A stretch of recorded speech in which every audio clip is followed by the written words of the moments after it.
Aux États-Unis, la chaîne conservatrice Fox News braque ses caméras sur la colonisation en Cisjordanie par l'État d'Israël. Dans son reportage, le journaliste affirme que chaque nouvelle construction éloigne la paix du Proche-Orient. For the settlers who live in these buildings, this is a huge success. But for Prime Minister Netanyahu, it creates some problems. It empowers members of his hardline coalition, making further concessions towards peace even more difficult. And every housing unit built in settlement lands is one more obstacle on the very long road to peace. La paix au Proche-Orient, mais à quel prix? Selon la chaîne de télévision Russia Today, l'État hébreu a conclu l'achat de 20 avions de chasse avec les États-Unis. Certains y voient des incitations matérielles pour prolonger le gel de la colonisation et reprendre les discussions de paix. Washington's put 20 stealth fighter jets worth $3 billion on the table and a pledge to fight any international resolutions against Israel. In exchange, it wants Israel to halt construction in the West Bank for 3 months, with a US promise not to ask it to prolong it any further.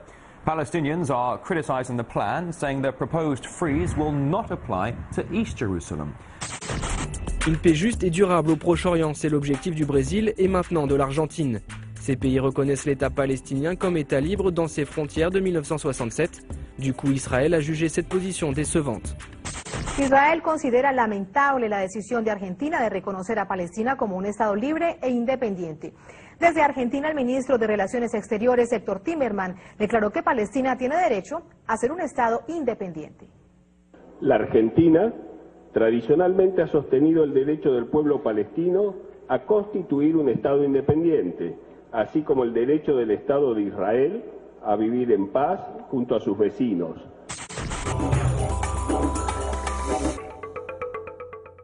Voilà, alors avant de voir comment le débat sur la politique du gouvernement israélien se déroule en France, on va voir comment ça se passe ailleurs avec vous, Mireille et Anthony. Bonjour à tous les deux. Bonjour. Alors on va parler avec vous, Mireille, de la diplomatie des États. Et par exemple, le Brésil, l'Argentine et le Paraguay bientôt reconnaissent la Palestine dans ses frontières de 1967. C'est un discours un peu engagé. Est-ce qu'on peut parler d'une émergence d'une diplomatie des pays du Sud vis-à-vis d'Israël? Oui, tout à fait. D'ailleurs, l'Équateur, le Pérou et le Paraguay, donc vont reconnaître en 2011. Ce qu'il faut savoir, c'est qu'il y a quand même 100 pays qui ont reconnu l'État palestinien dans ses frontières de 1967, dont on ne parle jamais d'ailleurs. C'est parmi ces États, il y a la Chine. Alors, ce qu'il y a, c'est qu'aujourd'hui, il y a un discours des pays émergents concernant les grands dossiers internationaux. Cela apparaît notamment lors des débats au G20. Avec le Brésil et sa politique iranienne, par exemple, aussi. Exactement. Et puis, il y a quand même, quand on parle du discours des États à l'égard d'Israël, concernant Israël, il y a 3 sortes de pays. Il y a, donc aujourd'hui on parle des pays émergents, mais il y a les pays où on ne critique pas Israël, les États ne critiquent pas Israël, le gouvernement ne critique pas Israël, c'est essentiellement les États-Unis. Les pays qui sont les radicaux, mais ultra-radicaux, comme l'Iran, où on est prêt à rayer Israël de la carte, d'autres radicaux comme la Libye. Ensuite, les pays où on essaye de stimuler un processus de paix et où on critique Israël, on ne laisse rien passer, c'est l'Union européenne essentiellement. Et puis il y a les séquelles, on peut dire, de la guerre froide, où, par exemple, la Russie a toujours soutenu l'État palestinien et les États en avoisinant, c'est-à-dire du style Syrie, Égypte, et continue à mener une politique, une diplomatie dans ce sens-là. Il y a aussi les Nations Unies. Alors les Nations Unies ont un discours qui est extrêmement équilibré, parce qu'il y a 192 États, il y a une centaine qui ont reconnu Israël, et les États-Unis passent leur temps à convoquer des Les Nations Unies? Oui, à demander des enquêtes, notamment. Oui. Donc là, on critique. Et à passer des résolutions. À mettre des résolutions. Ce qu'il faut savoir, c'est qu'il n'y aura rien sur le terrain qui se passera avec les Nations Unies sans le soutien des États-Unis, de Washington. Alors comment ça se passe dans l'opinion, le débat public, dans la presse? Est-ce que là, c'est un petit peu différent? Alors là, j'ai un petit peu regardé ce qui se passait en Europe, parce qu'au fond, vous avez raison, Mireille, il faut regarder un peu autour de nous, dans notre étranger proche. Et en Europe, qui est quand même, au fond, la partie étrangère la plus proche d'Israël, celle qui a le plus de liens, y compris économiques, eh bien, il y a, on va va dire 3 types de pays. Les pays qui n'ont pas de communauté juive, où donc le débat, a priori, est plus libre, tout simplement parce qu'il n'y a pas de contre-pouvoir pour contrebalancer, si vous voulez, des opinions radicales vis-à-vis d'Israël. Je pense à la Grèce, notamment, hein, qui a eu, il y a longtemps, une communauté juive, notamment à Thessalonique, qui a disparu dans la Shoah, mais qui n'a jamais eu, historiquement, une communauté juive suffisamment importante pour contrebalancer, on va dire, une opinion publique très radicale. Il y a des pays donc, aussi... une critique virulente dans l'opinion publique. Une critique virulente, oui, très virulente, hein, qu'on peut même quelquefois appeler de l'antisémitisme dans l'opinion publique grecque, en tout cas, contre Israël. Et puis il y a des pays qui n'ont pas participé à la Seconde Guerre mondiale aussi, ou tout simplement à la formation de l'État d'Israël, qui n'ont pas non plus de communauté juive. Je pense à l'Espagne, je pense au Portugal, où là aussi le débat est plus libre, notamment à gauche, et où on en parle et on critique ouvertement Israël, même si le débat est plus contrebalancé, c'est-à-dire qu'il y a aussi des journaux pour soutenir. Et puis il y a enfin les pays de l'Est, ça c'est intéressant, parce que les pays de l'Est qui ont soit participé à la Seconde Guerre mondiale, soit un rapport avec la Shoah, soit même une communauté encore aujourd'hui juive importante, je pense à la Hongrie, je pense à la Roumanie, je pense à d'autres pays, ou une histoire avec la communauté juive, n'ont malheureusement pas connu pendant 40 ans ce qui a fait notre caractéristique, c'est-à-dire que nous avons bâti l'Europe d'une certaine manière sur la culpabilité de la Seconde Guerre mondiale. C'est pas leur cas, et donc ils ont souvent des opinions très tranchées sur Israël, un peu comme s'ils avaient passé 40 ans d'histoire qui est un peu la nôtre. Merci beaucoup. Alors, parmi les derniers exemples de polémique mondiale, il y a cette initiative BDS pour boycott des investissements sanctions. L'idée lancée par ces initiateurs, c'est de boycotter tous les produits en provenance d'Israël, en provenance des colonies israéliennes. C'est une campagne qui est soutenue par de nombreux intellectuels, y compris juifs et israéliens, mais qui, selon ses détracteurs, s'apparente à de la discrimination, voire à de l'antisémitisme. Version confirmée d'ailleurs par le gouvernement français qui, dans un décret, parle, lui, de discrimination raciale. Plusieurs procès d'ailleurs sont en cours. On va écouter un défenseur et un détracteur de cette campagne BDS, Stéphane Hessel, diplomate de 93 ans, co-rédacteur de la Déclaration universelle des droits de l'homme, déporté pour son action de résistance. Lui, il a apporté son soutien au boycott. Il a été très critiqué pour ça. Pour lui donner la réponse, nous avons interrogé Alain Finkielkraut, philosophe, qui lui dénonce fermement cette campagne BDS. Je précise que nous les avons tous les deux interrogés séparément et nous les avons fait se répondre ensuite.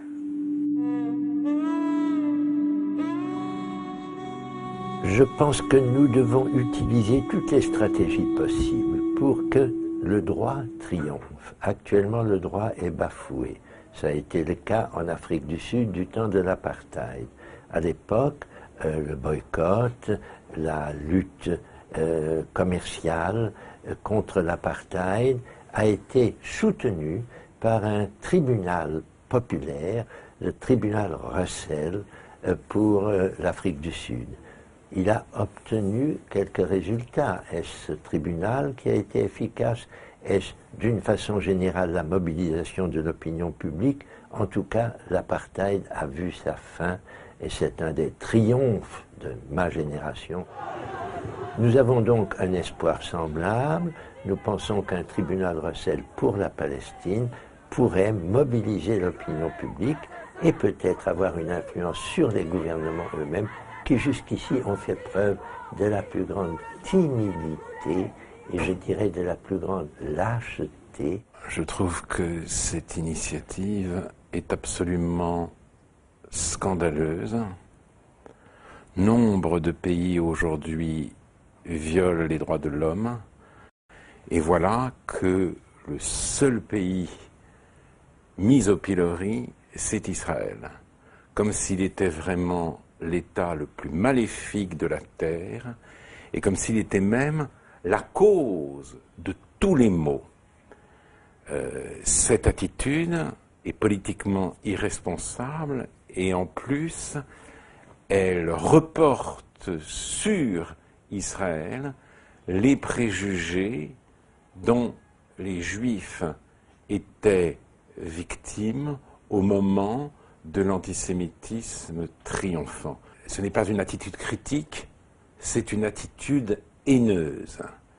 Et c'est une façon de punir les Israéliens sans distinction pour une politique que l'on juge criminelle. C'est complètement faux, ça ne tient pas la route. On ne fait aucune propagande de discrimination, on fait une propagande pour le droit, tout le droit et rien que le droit. Les colonies étant illégales, ces produits ne devraient pas être commercialisés impunément. Oui, mais comment faire la différence entre les produits qui proviennent des colonies et les produits israéliens, tout simplement? Cette différence est facile à faire, il n'y a qu'à demander enfin, en tout cas, c'est de cela qu'il s'agit. Si vous voulez, portons notre attention sur ce qui se produit à l'encontre des droits des Palestiniens. La critique du gouvernement israélien est tout à fait légitime. Je pense que même des pressions sur Israël pour le gel de la colonisation sont nécessaires, mais là, nous ne sommes pas dans le registre de la critique, nous sommes dans le registre de la vindicte. Aujourd'hui, un arc islamo-progressiste se dessine et autour d'Israël se noue un antisémitisme planétaire. J'ai la chance d'avoir derrière moi une très longue vie. J'ai maintenant 93 ans. Quand j'en avais 30, je m'occupais de la rédaction de la Déclaration universelle des droits de l'homme au sein des Nations Unies.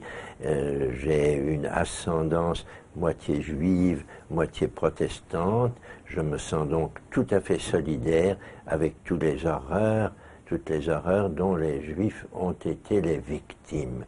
J'ai accueilli avec grand soulagement la création de l'État d'Israël.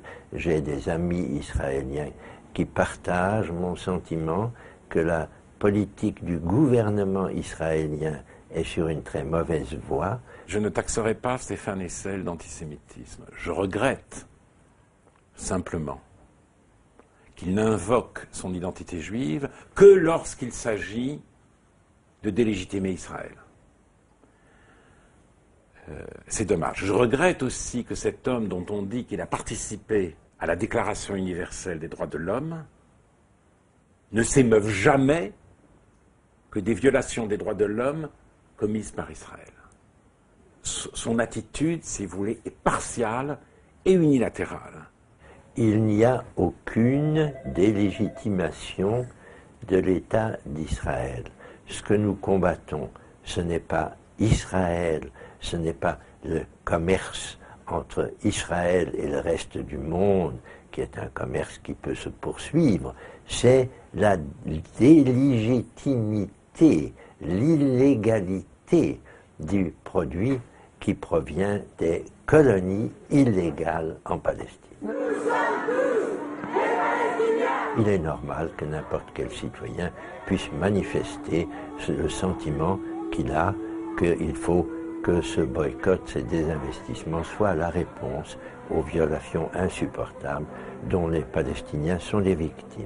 J'ai assisté à la grande manifestation qui a lieu à Paris après l'épisode de la flottille. Et quels étaient les slogans? Israël, casse-toi, la Palestine n'est pas à toi. La Palestine vivra, Israël s'en ira. Nous ne sommes pas dans le cadre d'une remise en cause d'une politique. Il s'agit d'en finir avec Israël même. Et une telle campagne doit être dénoncée, non pas pour préserver Israël de la critique, mais pour laisser se déployer la critique rationnelle d'un État légitime.